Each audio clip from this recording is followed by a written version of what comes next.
Hello everyone, and welcome to episode number 14. Yes. 14 of Showing Up Perspectives on Cancer. How are you, Bestie? I'm doing amazing. How are you, Tom? I'm good. This is your second live stream show today, isn't it? Yeah. Just batch them all together. Just feel all the love. I mean, we have an amazing audience. We have amazing LinkedIn friends. We just have the best support system ever. So, my goodness, thank you, everyone. Yes, thank you, everyone, and welcome to episode 14 of Showing Up Perspectives on Cancer with Sohn and Kara Oelker. We created this show as a safe space where, just like that, where cancer survivors and cancer supporters come together to share their stories and connect, as well as find resources for healing, hope, and resilience. I am Sohn, a 15-year cancer survivor, Kara's bestie, main host of Showing Up Perspectives on Cancer, co-host of the Tim and Jim Show, and a live stream show and virtual event creator, producer, and coach.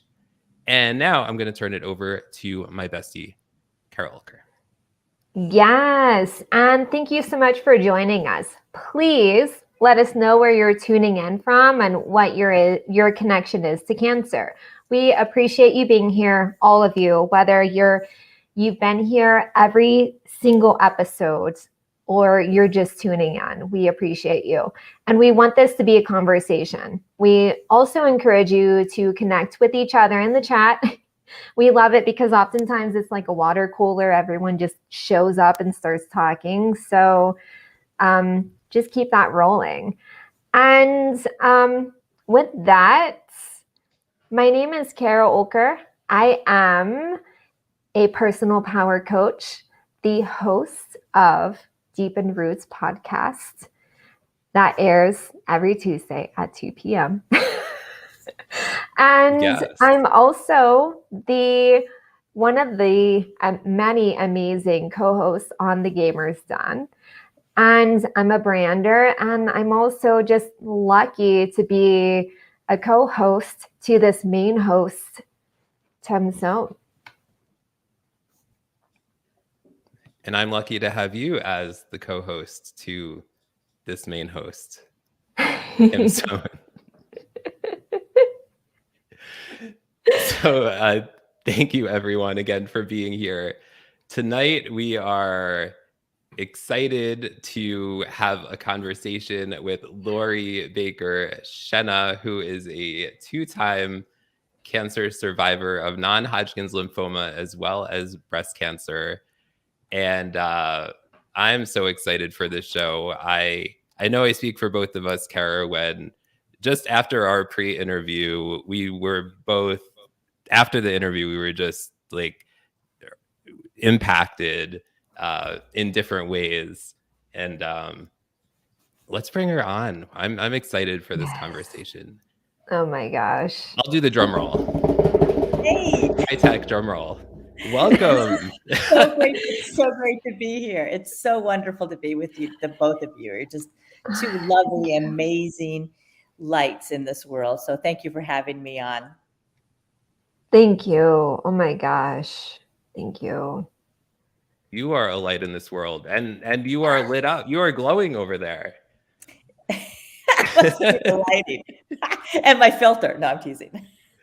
Thank you. All of that love in the 70s we were talking about earlier. Yes. Say that again? All that love in the 70s we were talking about earlier. In the 70s. The 70s is a great time to be alive, I'll tell you. And that makes you glow when you think about those good times, you know. It also feels good when you're feeling good and you're healthy, and that's where I'm at right now, which is a great feeling. So it's good to be here. It's just great to be here and be here. So. Oh my gosh. Yes. Yes. So Kara, let's go over to the comments and see who is showing up to support Lori tonight and support each other. Alrighty, we have all these amazing people. Mary, oh my gosh, Mary. Hey. Hi, Mary. I'm going to see you in a few weeks in San Diego. Oh. It's great to see you. Nice. Hi, Welcome. Mary. Nice to meet you. Lagia. Shout out Hey, to Costa Lagia. Rica. Welcome. Thank you so much, Lagia, for tuning into this show because you were amazing and tuned into Deep and Roots podcast earlier. So thank you. And same with you, Mark Ingstar. Greetings to you all from New Zealand. What time? Oh, it's the afternoon. My goodness. And Mark Kageyama, he was episode number 9 and told his amazing story to everyone and was in this amazing space with us. So thank you. Hello, peoples. And Diane Jackson, she will be in a couple episodes. So hello from Toronto. Looking forward to that conversation. Oh, yeah. Tracy, Leanne Price. Hey, Tracy. Love you too, baby. Tracy is a fellow cancer survivor. Oh, wow. Welcome, Thank Tracy. You. Thanks for joining Be part of my support group. Awesome. So glad you're here, Tracy. And Gracie Ruth Melendez. Hello. We have Tracy and Gracie. They rhyme. And your sister. My sister's here? Hold on. Hey, sis. Aww. Welcome, Eileen. With the picture of your new best friend, the puppy. It's Riley. Everybody shout out to Riley. Love it. And oh yes, Lagia wants to say thank you for being here and sharing with us. It's my pleasure. I'm looking forward to really sharing my insight and hopefully inspiring all of you out there listening that there is some good stuff that can be taken from all this craziness that is cancer. Yes. And 2 more comments. One is from Melody. Hello from Massachusetts. Melody, Hi, Melody. We just appreciate you being here every episode. Hello. And also, Senior Payasada, you're going to see a lot of interesting comments from him, and they make you giggle. At least they make me giggle. And one more, though. Paulinda Schimmel. Love it. And Paulinda is a tremendous supporter of ovarian cancer research, and she's a light. So, oh wow! Welcome, Paulinda. Her daughter died of ovarian cancer, and she has a foundation. So she's amazing and a very good friend. My goodness, Paulinda. I hope it's okay if I end up just wanting to connect with you and just say hello human to human. So thank you so much for joining us.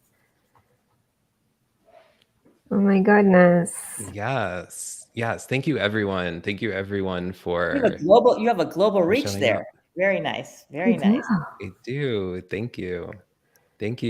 So Lori, before experiencing cancer firsthand as a survivor, you lost your mom to cancer when you were 11.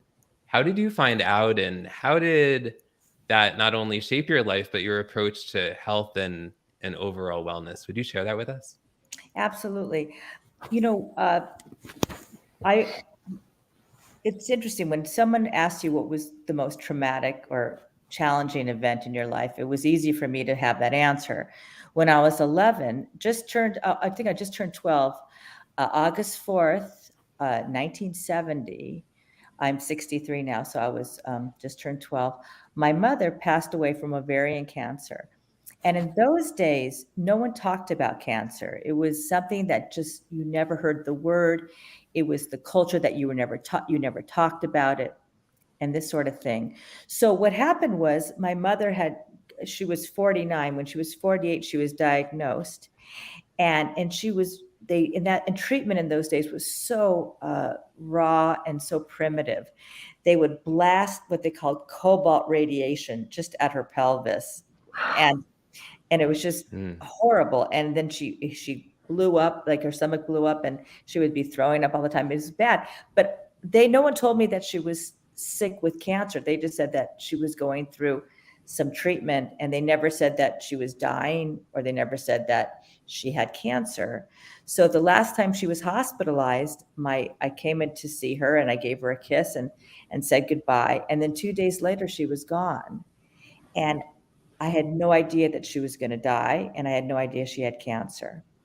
So that lack of closure, that lack of knowledge really devastated me, because I knew they were doing that because they wanted to protect me, and I was young, and people just didn't talk about it. But at the end of the day, though, it really was damaging, because to this day, there's things I would have liked to have told my mom, and 51 years later, it still hangs. And I've been through therapy. I think therapy is really important. They put a chair out and said, if this was your mother, what would you say? And that's very helpful for when I was growing up in my teen years and everything. But at the end of the day, the biggest lesson I learned was you have to be transparent with the ones you love about having a chronic disease, because while you think you're protecting them from bad news, you're really robbing them of the opportunity to be with you truly mindfully, and to realize these are very precious days, because we take each other for granted all the time. I mean, it's just human nature, especially when you're a little kid. You'd think mom and dad will be here all the time, and they're not going to be here. And so that was a huge learning lesson to me that I've carried with me. And that's why I'm very transparent, because especially when it comes to health, because it's important for people to know what's going on. And there's no blame there, I don't blame anybody. It was the culture of the day. But I certainly did not repeat that with my children when I was diagnosed. Yeah, it's an acknowledgement and redirect. Absolutely. And that is, I'm sure that took a long time for you to get there, but the fact that you got there is beautiful, and such a gift you could have given to yourself and your kids and your loved ones. Thank you. It's tough. It's a tough thing. I think we'll probably go over this later, but one of the things that is the toughest when you are diagnosed with cancer is telling people around you that you have cancer, because you don't want anyone to feel bad for you. You don't want anyone to be hurt. And yet that is a natural occurrence that happens. And especially you don't want to tell your kids, because you know how scared they're going to be and how worried they're going to be. And as a parent, you never want to scare or worry your kids. But not telling them is even harder, because you're really, again, robbing them of the chance to get close, to understand, to see your struggles, to be there for your struggles, to really be part of that whole experience. And so that's why the minute I found out I had cancer the first time around, my whole family knew immediately. I mean, it was just boom. It was like nanoseconds. Yeah. So. Oh, wow. And speaking of that, you are a 2-time cancer survivor of non-Hodgkin's lymphoma and breast cancer. First, would you share when you were diagnosed with non-Hodgkin's lymphoma and a bit about your journey around that? Well, that was the crazy journey. My mother had died of ovarian cancer. My sister actually died of breast cancer when she was 54. And my brother, who had cerebral palsy, went on his autopsy. He died when he was 56 of pneumonia. They found liver cancer. So I'm sitting there, I'm the youngest of the family, and I'm thinking, my dad never had cancer. He lived till he was 92. He had Alzheimer's later, but he was very healthy. But I figured in the back of my mind, I don't know, there's a good chance that someday I might have cancer. But I didn't have any. I took all the genetic tests. I don't have the BRCA gene, which is so wild. So there's more to life than just genetic things. Things are in our water. I have no idea what's going on. But anyway, so I'm going along in my life. I'm 55 years old. I'm a university professor. I'm running my marketing business. And I get these really horrific stomach pains, and I start throwing up, and it doesn't help. And it feels like I'm dying. And I went to the ER in late 2012, and they did a CT scan, couldn't find anything, sent me home. And I said, okay. Then 6 months later, I had a night out, and all of a sudden I had that same feeling, came home, throwing up, sicker than a dog, took myself to the ER because I didn't want to, I didn't want to, bother anybody. And they actually took a CT scan with contrast, and they found an obstruction in my small bowel, which they had not seen before. So they decided they want to know if I had ever had any kind of surgery, because a lot of scar tissue can cause that. I said, no. So the doctor, he was a great doctor and a great surgeon, and he goes, okay, well, we'll give you emergency surgery the next night. And so I just didn't think anything. I just didn't think anything of it. And I had surgery the following day in the evening, late. And then the next morning at 5 o'clock in the morning, with nobody in the room, he walks in and he says to me, "You've got cancer." And I don't believe it, because he had never seen this. They had found a tumor that was this big, a huge tumor in my stomach, but it was a telescopic tumor that would go in and out of the area. So when it went out, it would obstruct my small bowel. When it was in, no one could see it. So it finally came out enough for them to see it and remove it. So he was shocked, and he said, "I've never seen anything like this before. And we don't know what kind of tumor it is. And we're going to have to wait 2 days for the pathology report." So I'm a medical writer by trade. So I had written a lot about cancer. So I realized when you have a stomach tumor, it can be a host of things. Some of it very drastic, like you could be dead in 3 weeks, adenocarcinoma that is in your stomach. Or it could be something that's treatable. So I had 2 days to really think what's going to happen to me. And it was late, it was early May. And the first thing I was a professor, and I was thinking, oh my God, I want to help my students, with their final projects. And so that was really on my mind. And the other thing on my mind was, if I have 3 weeks left in my life, what do I want to do with those 3 weeks? Well, I don't want to sit there and be a victim. I want to have a good 3 weeks and celebrate that and reach out to those people who I love and tell them that, and reach out to those people who I didn't particularly care for and get some closure there too. Because I figured, what the heck?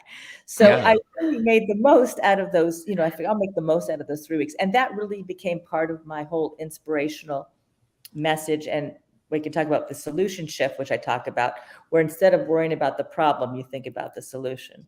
For me, I had no control over what kind of cancer it was, but I figured out what I wanted to do for the last 3 weeks of my life, if that was the case. So 2 days later, he comes in and he's again depressed, and he goes, "Well, it's non-Hodgkin's lymphoma." Well, I lit up like a Christmas tree, because I knew there's treatment for that, where other stomach cancers, there's not. So I immediately said, thank you. And as soon as I was discharged from the hospital, I went over to City of Hope, which is in Duarte, in the Southern California area. And I found an amazing specialist, and I got some very heavy-duty immunotherapy treatment, and we were able to take care of the non-Hodgkin's lymphoma. So that was great. And that actually has a tendency to come back, and they said it will come back, but so far so good, it hasn't come back in that form. So that was my non-Hodgkin's lymphoma experience. So, but the hardest part of that also was telling my daughters and my son. My daughters live out of state, so they weren't quite there with me, but my son was right there, and I had to tell him, and he was so sad. But I said, you know what, we're gonna take care of this, and we're gonna whatever it takes, we're gonna do it together. And he was about 19 at the time. So, or no, actually he was 18. He just enrolled in college. And, it was his freshman year, and I could not put him in his dorm because I was getting treatment. But this is what we do. So that's my non-Hodgkin's lymphoma story. Oh my. Wow. Wow. It was pretty intense. It was pretty wild. And what kind of treatment did you say you got, Lori? I got Rituxan, which is an immunotherapy drug, and I got 4 rounds of that. And then it had to do with H. pylori, which actually caused the cancer. H. pylori is in our stomach, and in like 6 Yes.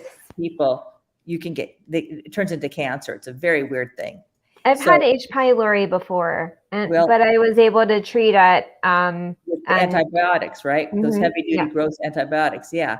Well, and then I got other things, and then I had to treat that. It's true. I know. Exactly. But that, if you leave it untreated because you don't know you have it, and you're prone to cancer, it can turn into non-Hodgkin's lymphoma. It's rare, and of course, happened to me. But that's why. So that's part of.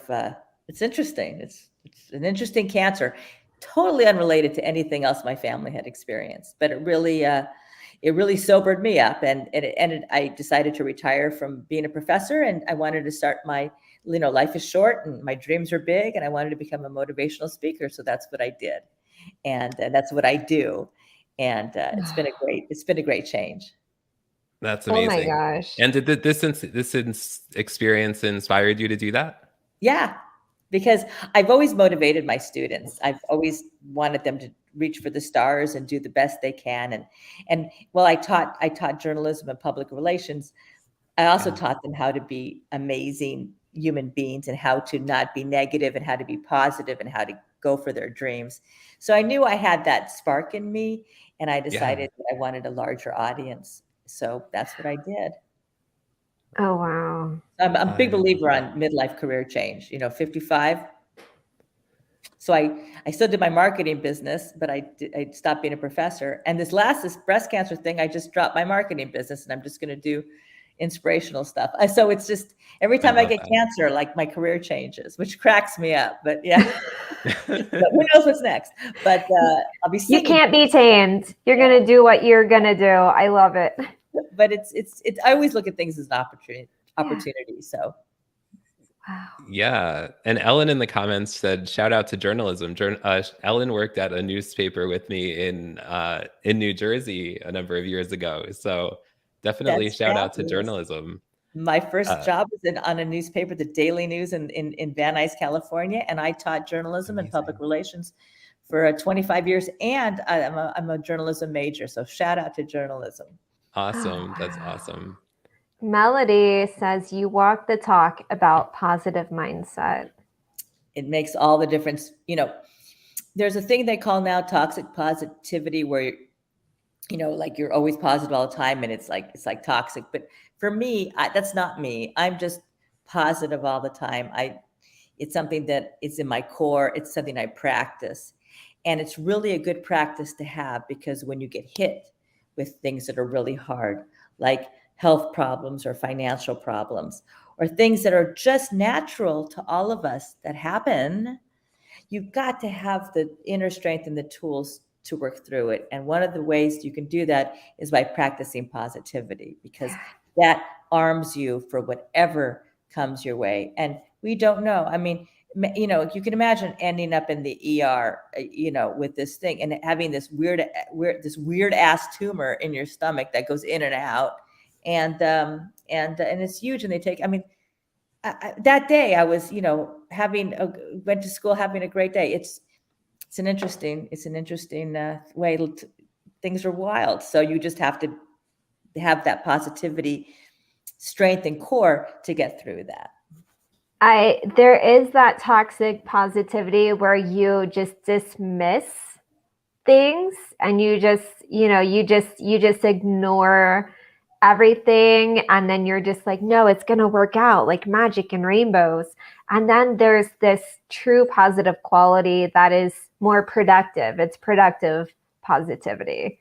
And that's what I see you just exuding, because it is hard to be like, no, I'm not positive, I'm productive. Like, no, but there is this element of, yes, there you go. # productive positivity. It's like positivity done the right way versus toxic positivity, which is like positivity gone bad. So I love that you exude that so much. I'm just spitting wisdoms today. I don't even know how it just is happening. So thank you. But that's awesome. I think really, everyone, if you are just now noticing, this woman is just amazing. And we're just gonna just give you all the kudos because you do bring this light of somehow people just, I personally just am like, I feel this beautiful source, and it's like we can all just be our best together. So that's, yeah. But yeah, my goodness. And I do want to have this comment because I think it's very important. I've read that people used to think cancer was contagious and would try to avoid others that had it. I'm so glad we have learned differently. Tracy, absolutely. It's the culture of cancer. Cancer's been around for a long, I think, for the ages. I think they found it, in primitive people. But it's only in the last couple of decades, where we've actually been able to talk about it and not be afraid of it. I remember when AIDS and HIV there's so many myths surrounding that. And I think COVID had myths when this first came out. People were washing down their Amazon packages, right? I mean, it's just the nature of the beast. Yeah, most definitely. Yeah. So Lori, you were later diagnosed with breast cancer. When did you find out that you had breast cancer? And could you share a bit about that journey with us? Absolutely. So this is kind of how the universe works. So COVID I got COVID in December 2020, so December 2020. So that was just neither here nor there. Everybody's gotten COVID, but they had to postpone my mammogram in October which was breast cancer month, and I always had it because of COVID. They weren't doing elective mammograms, so they moved it out till February of 2021. So I'm hitting my anniversary, February 12th, 2021, I had my first mammogram, and I just did it like I always do. I didn't think twice about it. Here we are, and they got a new 3D mammogram at the place where I went. So I just didn't think about it. Then I got a call a couple of days later and said, "Could you please repeat? We need to repeat the mammogram." And I still didn't think anything of it. So the next week, December 19th, they repeated it, and then I had an ultrasound. And then I found out that the score I had on the mammogram showed, and I'm forgetting the name of it, but there's a score that they have a mammogram that it was like one of the highest scores you can have. And it was such a high score that it looks like it's going to be cancer no matter what. So they can grade cancers on mammograms. Interestingly enough, I did not know that. So I did some research, and I read that. I said, okay, it looks like I may have breast cancer. So I called City of Hope again, and I got in, and the biopsy was in March. And March 23rd, I got the news that I had breast cancer, a small tumor in my left breast. And the interesting thing was it was a very, very small tumor, like 4 mm's, or even, I don't know, it was just really small. I should have gotten my statistics before I started this podcast, but it was very small. But upon biopsy, they found out that it was incredibly aggressive. So it seems to me that if I had had my mammogram in October, it might not have showed up. But since that's postponed, I got it in February, and they found it. So to me, that was like a miracle and something to be very positive about, because they found it. And also the technology was there, that they knew that how aggressive it was. And because it was aggressive, and because of my family history, even though there wasn't a genetic component, I decided to get a double mastectomy, and along with immediate reconstruction, where they can put silicone implants right away in you, because I was small and you can do that. So on May 3rd, I had a double mastectomy with implants, and that's a very intense procedure. And it's really hard. It's basically amputation.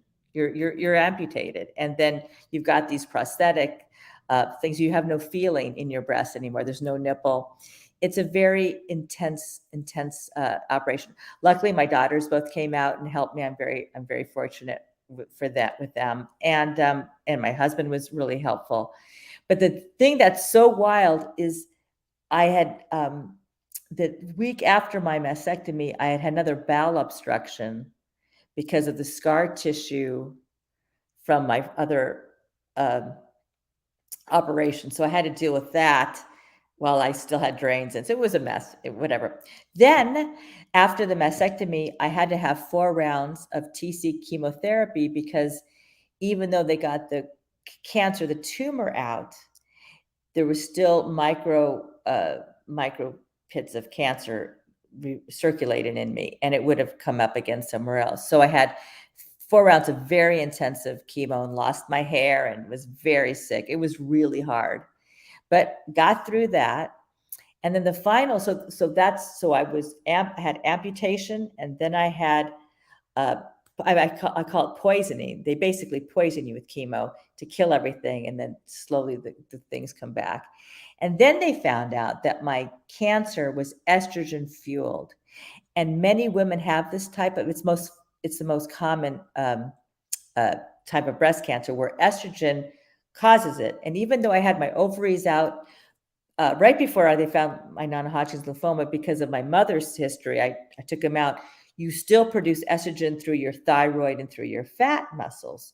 So I am now on a medication called letrozole, which takes every ounce of estrogen out of me, so that, and I have to take it for 10 years, so that decreases the recurrence of breast cancer. And when breast cancer comes back, it doesn't just come back in the breast, it comes back in your spine, in your liver, in your kidney, in your brain. So it's very dangerous. So I'm very grateful that I can have a medication that can lower those risks. However, the side effects of letrozole are very intense. And if you look it up, it's joint pain, incredible dryness, a lot of cognitive things going on. So I've taken a lot of different supplements to counter that, but I'm really in exercising every day and things that I need to do.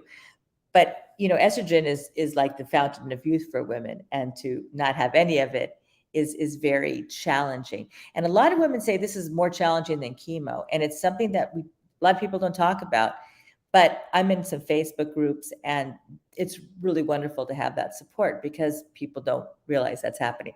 But again, I'm super grateful that there's pills that can decrease that risk, because the risk is huge of it coming back. They have a cancer tumor scale, and mine is very high. So that's where we stand today. So anyway, I finished chemo in August, and it's been almost about 6 months, and I'm feeling terrific. I've really bounced back. I'm feeling good. My hair is coming back. I feel like I'm ready to retake my life, which is what I've been doing. And it just feels so good to feel good that I can't even begin to tell you. Oh, wow. Yes. And when you were telling us about this a week ago during our pre-interview, like that hit me really hard. Your experience going through your pill that you take, where it's an estrogen blocker, and kind of it took me back to where I was wanting to kind of think how my mom felt going through her experience with breast cancer before her other cancers. But you and I had talked about how you really had to define yourself and your femininity, despite pretty much your body no longer producing estrogen. Like you can't, because your life depends on not producing that anymore. And so how did you grapple that as a woman, reclaiming your femininity and the way that that felt natural and right to you despite all of this? That's such a great question, Kara. And it's such a hard thing. And we don't talk about this either. But as I said, I underwent an amputation, I underwent poisoning, and now I'm undergoing chemical transformation. So these three things are really, really difficult. And if you think about it, a woman, you're losing your breasts, and that's a whole feminine thing. And then you're losing your hair, which sounds, it's just your hair, you're saving your life. But for many women, it's very traumatic to lose their hair, because that is their crowning glory, as they say. That, you see so much, people do so much, like invest so much money in their hair and product and everything. Hair is important to women. So you lose your breasts, you lose your hair, and then you lose your estrogen. And then you've got to, what do you do? Well, it's what I do with everything, is that, okay, while I have lost so much, I still feel like a woman, and I still think like a woman, though I also think a lot like a man, because I was raised by a very strong dad after my mom died. So I think I'm very balanced in that end. But I really still kind of do feminine things, that like candles and bubble baths and wear, wonderful, sexy things still, to keep all that going, because you are robbed of all that. And it's things that, again, no one warns you about. So you really have to make that effort. You talk to other women who are going through it. You laugh and you cry, and you realize that, yes, I'm alive and I'm happy to be alive, but how can I continue to be happy and live in this new body? And if you think about it, I've got scars all over. I've got my stomach tumor scar that's huge, and I've got the breast cancer scars on the breast. And so it's an interesting challenge to go through. Oh, wow. Yes. Gender identity is very close to my heart, for sure. I'm part of the LGBTQIA plus community. And so I'm very much for, if you identify as non-binary, you get to define that however you need to, and nobody gets to tell you. And then if you identify as feminine, then you get to define that however you need to. Same with if you identify as male or masculine. If you identify as female and you have masculine qualities or whatever, I love that you said, well, I have a bit of a masculine too, and that you were able to be like, you know what, I'm just going to embrace that. So that is such an important lesson for people to learn in general, to just deepen themselves in their, however they identify as a human. And even like most so when you're going through something as transformative as, cancer, and you have to go through these treatments to save your life, and you have to redefine that, like who you are. And I love how you're like, yeah, I'm going to, take bubble baths and I'm going to light candles. That's feminine to me. So thank you so much. And that's so inspiring. It really is. Thank you. And the thing about, gender identity is, for us, breast cancer survivors, and for, people, prostate cancer for men, all that stuff. There was, I think sometimes your gender identity, when there's no choice, you feel like you don't have a choice because you are who you are inside. So there's that one aspect of who you are and what you do about it. And then there's when it's kind of forced on you to lose something that's so precious. So in both cases, you have to figure out what's the best for you and think outside those boxes to get to your true self. Yes. However it comes to you is what you need to do with it, which is why living in the solution is so important. Yes. Make that a hashtag, Tam, living in the solution. Living in the solution. I'm yes. on it. That's my brand. Copyright that. Living in the solution with Lori Baker-Schena. Hannah. Yes. Oh my Melody gosh. commented here, we are a spirit living in a physical body, and it sounds like you do live in your spirit. You shine because of it. Yeah. I'm a firm believer in that. I'm a firm believer in the spiritual side of us, and our body is basically, we have to honor it, but it's just really a vessel. And when people are I teach that you have to have that inner love. And when you look at yourself, you're so critical of what we look like, it's just almost irrelevant, because it's really what's inside of us. And that can't be taken lightly, because they can take away all of the outer beauty, but we shine in traditional, all that, but we still continue to shine. And that's what's important, because I really strongly believe that that's, and it's just a different way of thinking. I like looking at the world like that. So thank you for that comment. Yeah. Yes. And literally just what you said is what a lot of people who are going through their experience as LGBTQ or any other group that feels, just humans in general. And so that's a very human message, very human. It really is a equalizer, when we all think, just if we're all spiritual and take away the physical component, it really brings us all together. Yeah. So true. So true. So Lori, we were talking a little bit earlier about, about children and about, having conversations with children about, when to tell them, how to tell them. And so could you tell us a little bit more how you went about doing that? I know you shared a little bit with us, but could you take us back to that time, how it happened for you, and how and when you decided to share it with your children? And then we'll go from there. Well, I was lucky because my children were older. And so I think it's a different thing when your children are younger. But I really believe that when we tell our children, we also have to give them the courage to handle it.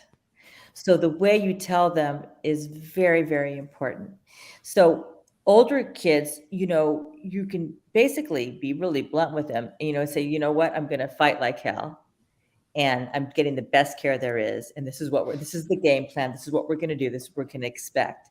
So there were no surprises. And especially during my chemo, they would call and I'd just be sick. And I said, look, we expected this. So I wanted them to be able to handle that without feeling sad or bad, just like becoming a warrior. Like I felt like a warrior. I wanted them to be warriors too. And they're old enough to give me that support, even though they might've been scared inside, Right. getting us all on the same positive page. And preparing them for the worst. We made a ton of jokes, about what happens if I don't make it. That's because my father was a life insurance salesman, so I got a wicked sense of humor from him in terms of that. So that's a whole nother story. But just keeping it light, but letting them know what's happening, but not worrying them too much. And so when you have little ones that you need to tell them that mom is not feeling sick, but mom is going to be okay. And that this is what's happening, and we're getting treatment, and we're gonna fight it, because we're warriors, and you're a warrior too, and you're gonna help mom fight, or you're gonna help dad fight. Now, when you get to the point where you are terminal, I still believe that you need to say, you know what, it's almost time for mom to go to heaven, and this is what I want you to do, and this is what I need from you. And allowing them to feel that grief while you're still there.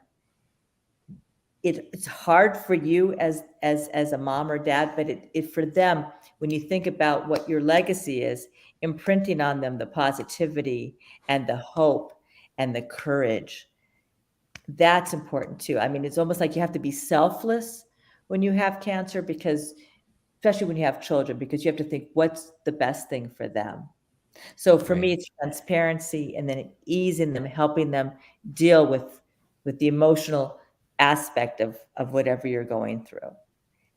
And it's hard. I mean, you're scared yourself you're going to die. I mean, you've got all those fears too. But for me, the bigger picture was how I'm going to leave my kids. What legacy do I want to leave them, and where do I need to leave them? So that was really my touchstone of how I dealt with it for the children and my grandkids.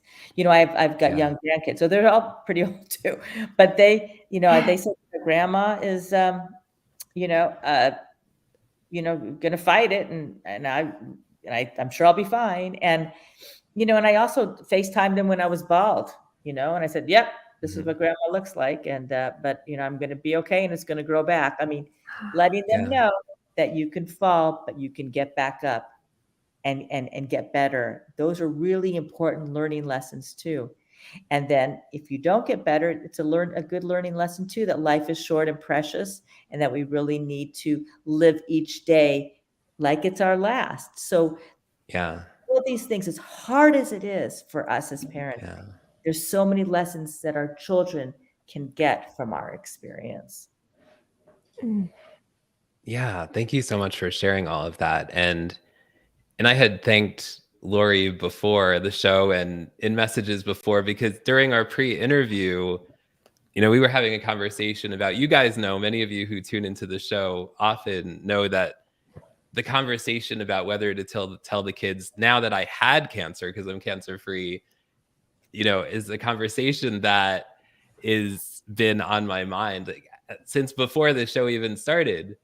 And after we had the pre-interview with Lori, I decided that day I was gonna tell our kids, and I did it that night. So, um, and it went fine, and the kids were, Megan, our 10-year-old, kind of looked at me like with curiosity, and like she didn't ask any questions. She asked my wife Joy a question afterwards, and Caitlin, our 7-year-old, I don't think she really had any idea what was going on, but she was fine, and she was just being her normal silly self.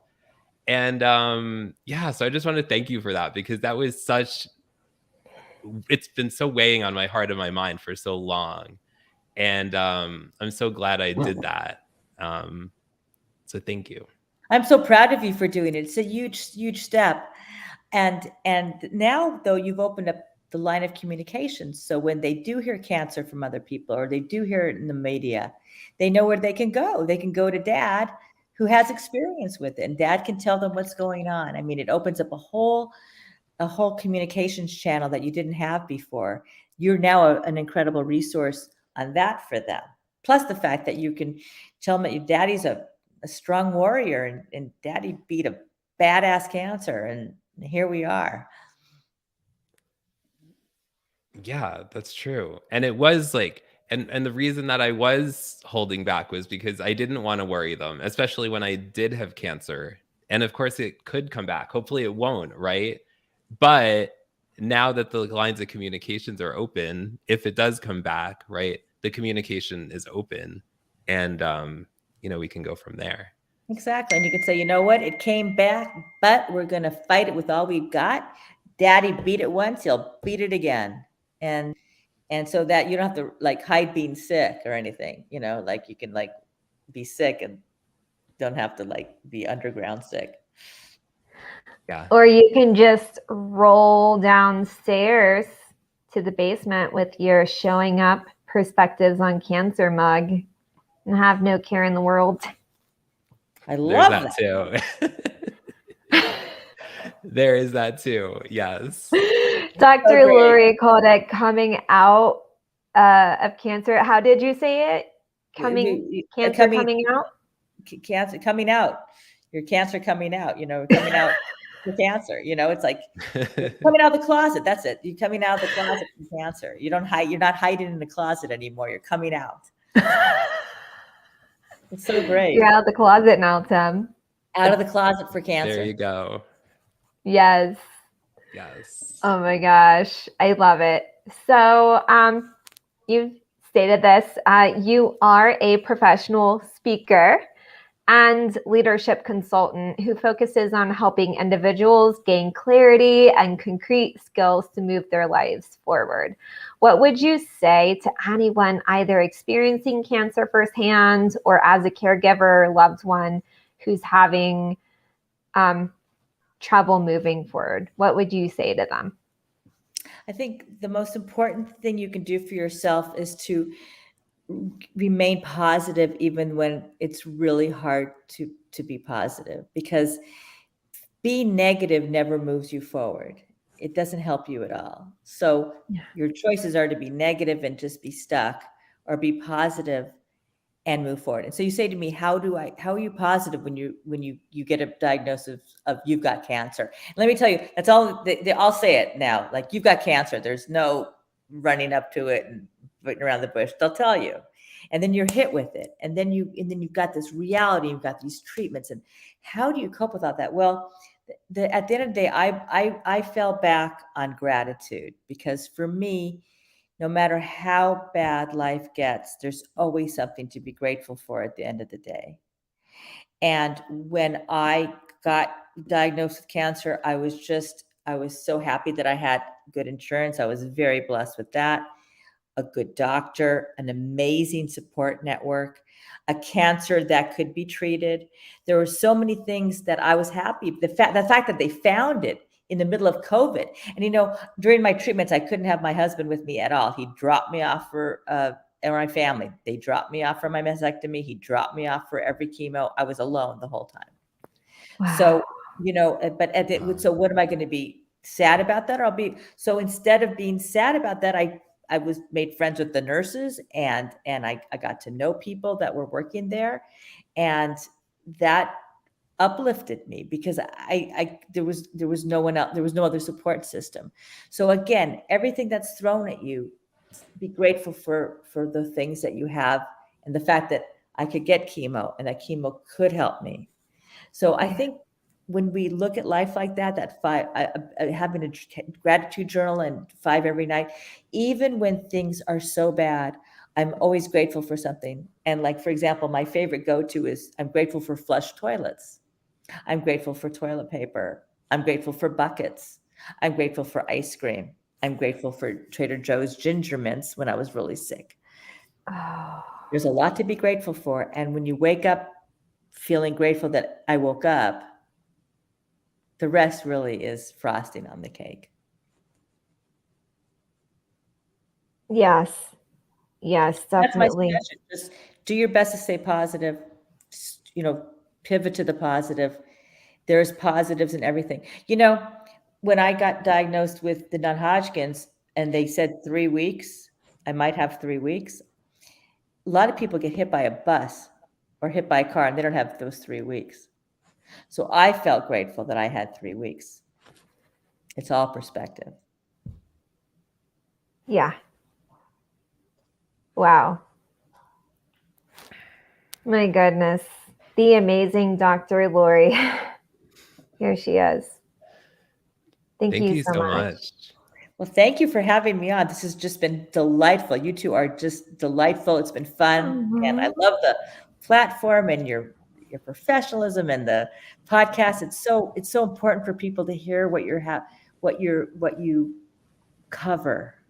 It's so important for people to hear this. There's not enough of that. So thank you for it takes a lot of effort to do a podcast. And so thank you for all that you do to help others thrive amidst really challenging times.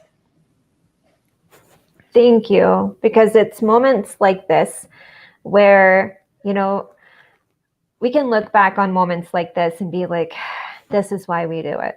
Sometimes it is overwhelming. Doing this show has been amazing, and it's brought up a lot of trauma for me in ways that I had never expected. Never. And I look back when I'm in my own storm in a fetal position because sometimes life requires it and then you get back up, right? But in my storm, I think, I look back on these moments and I look back on, this is why we do it. And we all grow, and we're better because of it. And so thank you for being a part of this. My pleasure.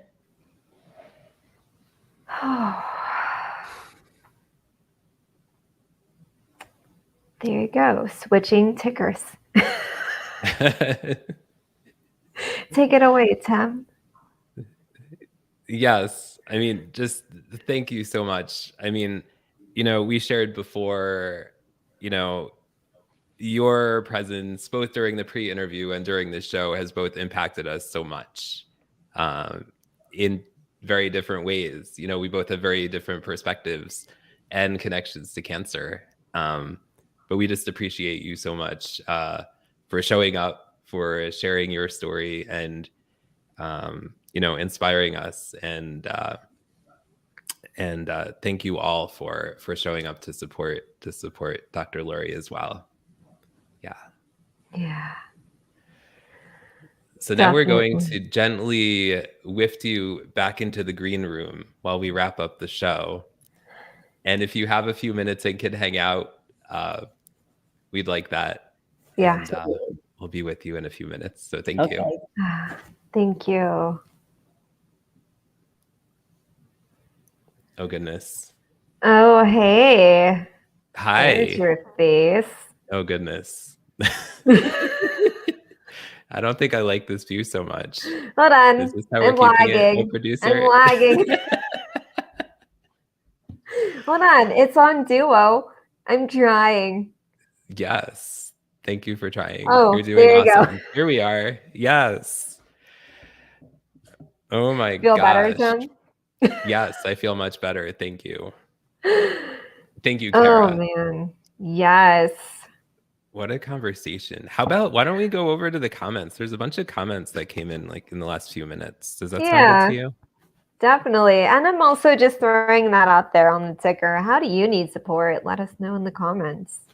Yeah, definitely let us know. Good question. So we have great attitudes from Alexandra McCarthy. Hey, Alexandra, thanks for being here. Yes, I'm grateful for every day, as says Tracy Leanne Price. I'm grateful for my family and friends. I'm grateful for my healthy body. Yes. Yeah.